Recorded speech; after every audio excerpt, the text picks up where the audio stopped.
अण्णा, कसे आहात सर्वजण? मजेतच असतात. मी आता अजितदादांचं भाषण ऐकत होते. जोरदार भाषण केलं आहे का त्यांनी, यूट्यूबला टाकलेले बघा.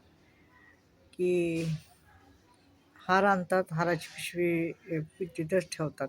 मग आता ती हाराची पिशवी मी उचलायला लागलो. पंढरपूरवाल्या त्या जरीच्या शाली आणतात त्या घालतात. मोठे मोठे हार आणतात ते घालतात. ते नका घालू, फक्त नमस्कार करा एकमेकाला. काही देऊ नका, काही घेऊ नका, कोणाच्या पाया पडू नका. कारण का हल्ली पुढारी लोक पाया पडण्याच्या लायकीचे राहिलेले नाहीत. असं एकदम मार्मिक भाषण केलेले आहोत त्यांनी. मला खूप आवडलं. मी अजितदादांचं नेहमी भाषण ऐकत असते. कारण का ते हसवतात पण इतके आणि टोमणे पण मारतात लोकांना, माहिती का. आणि खूप छान सांगितलं त्यांनी की असं आहे तसं आहे. पूर्वीचे लोक चांगली होती, पूर्वीचे राजकारणी चांगले होते.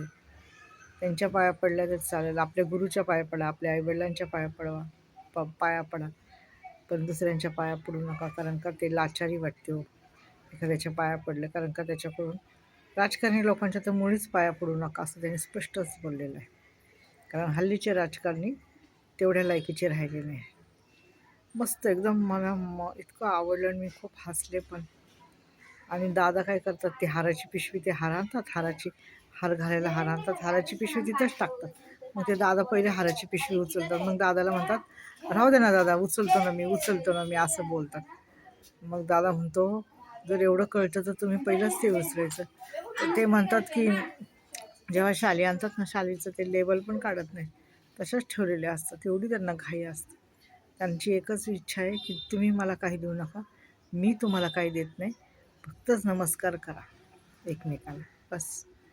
फार छान बोलले. मला दादांचं नेहमी भाषण आवडतं, अजितदादांचं.